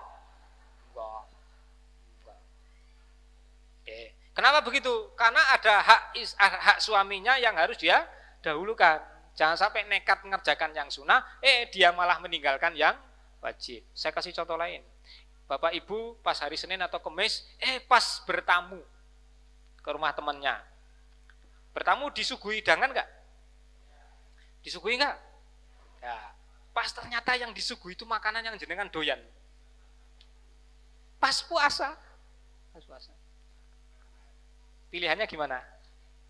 Lanjut puasa atau makan? Oh, ngitung sih. Lanjut, batal, lanjut, batal, lanjut. Lanjut. Kurang berarti. Lanjut, batal. Sampai ketemu jawaban yang memuaskan hawa nafsunya. Itu pilihannya gimana? Pertimbangan fikihnya gampang. Menghormati tuan rumah itu hukumnya wajib, puasa sunnah hukumnya sunnah. Terus gimana Ustaz? Ya batalkan puasanya. Terus ya makan. Hormati tuan rumah. Loh jenengan kalau kedatangan tamu sudah disuguhi makanan yang terbaik, ya toh? Nek nyuguhi tamu yang terbaik apa yang terburuk? Yang terbaik. Tidak disentuh oleh tamunya, rasanya gimana? Hah? Oh sekalian buka bersama ya. Oh yes, pinter ini tamunya. Masya Allah. Atau minta plastik lah ya. Atau minta kresek. Nah, kalau agak elegan dikit ya pakai dus. Pakai dus. Ada dus enggak? Emangnya warung. Nonton nggih.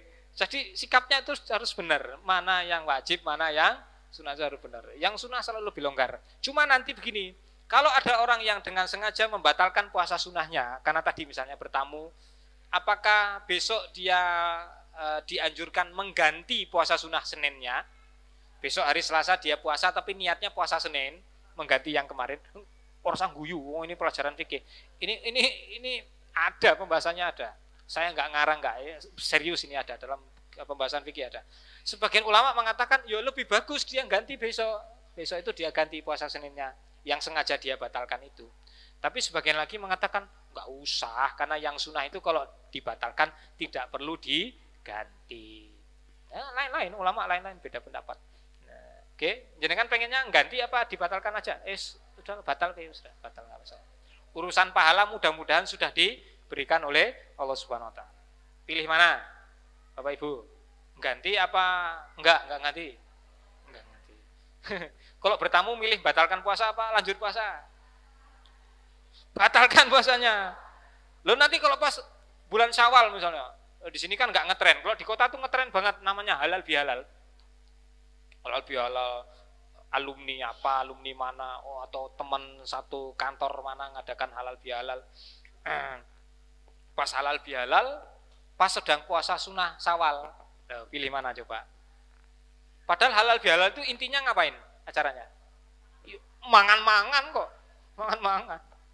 Kalaupun ada ustadz yang diundang ceramah, ya buat pantas-pantas dok. Tapi intinya makan-makan. Makan-makan Pak, ngaji ini orang serius lah. Wong ini lebih kacau balau dari sekarang kok. Maksud saya itu, anak-anaknya pada lari, teriak. Tapi tetap ada ustadz yang ngisi. Lah ustadz yang ngomong sendiri, jamaahnya ngobrol sendiri. Oh, saya pengalaman begitu diundang halal bihalal itu sudah mikir-mikir ini serius ngerungok kayak paling cuma berapa persen gitu Pak. Intinya makan-makan loh, pas undangan halal bihalal kok jenengan puasa, ya keliru. Atau undangan kondangan walimahan pernikahan. Pas kondangan pas hari Kamis, pas sedang puasa. Nekat puasa apa batalkan? Memenuhi undangan hukumnya wajib. Puasa sunnah hukumnya Sunnah. Ya, jenengan sudah bisa jawab jadi. Sudah bisa jawab. Rumusnya selalu begitu. Yang sunnah dia lebih longgar. Kecuali pas hari itu panjenengan puasa, tapi puasanya bukan sunnah. Puasanya wajib mengganti puasa Ramadan tahun kemarin yang masih bolong, masih hutang. Pas hari Kamis itu di akhir di akhir Sya'ban. Hutang Ramadan kemarin belum lunas. Ini Sya'ban tinggal besok. Besok itu sudah hari yang nggak boleh puasa, hari ke-30 misalnya. Ini hari ke-29 ini.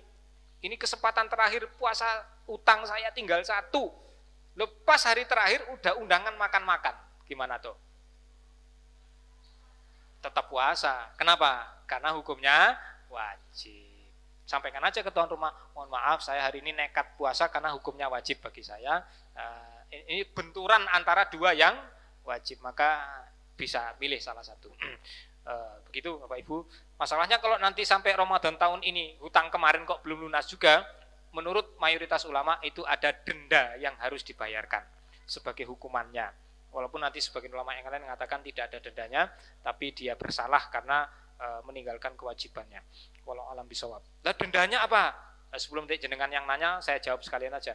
Dendanya adalah senilai dengan fidyah, senilai dengan fidyah. Tapi namanya bukan fidyah nggih, tapi nominalnya sama, yaitu perharinya sekitar 7 on beras. 7 on beras. Kalau itu beras. Iya, nanti setelah Ramadan selesai yang ini nih, yang utang kemarin nggak lunas itu tetap wajib dibayarkan lagi gitu. Itu denda saja, denda. Tapi bukan riba nggih, Pak. Ya kalau itu ngutang kayak gitu tuh jadi riba. Tapi ini bukan riba, bukan. Tenang aja. Mboten sudah cukup jam 11:30, mungkin ada. Hah? Maksudnya apa? Hutangnya nggak dibayar sampai sekarang. Ya mau sengaja, enggak sengaja, mau lupa, enggak lupa, ya pokoknya kena hukuman. Kalau panjenengan milih pendapat yang ada hukumannya. Kalau milih pendapat yang tidak ada hukumannya ya lebih ringan gitu. Tapi tetap bersalah karena sudah setahun. Nyaur utang Ramadan itu dikasih waktu berapa lama? Setahun, 11 bulan. 11 bulan. 11 bulan, Pak, 11 bulan. Loh, gini loh, Pak.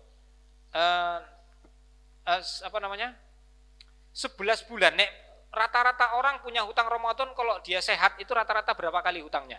Ibu-ibu misalnya. Ya paling seminggu, 6 hari atau 7 hari. 11 bulan nyaur utang 6 hari itu cukup enggak? Ya cukup banget toh. Tapi kalau sampai enggak ke sahur juga ya berarti kan kebangetan, itu masalahnya. Oke. Ini minta waktu 1 menit aja, dikit aja sebelum kita diskusi. Ini saya ceritakan dikit tentang niat puasa karena tadi ada yang nanya niat puasa. Siapa yang nanya tadi? Enggak ada ya? Berarti saya ngomong sendiri berarti.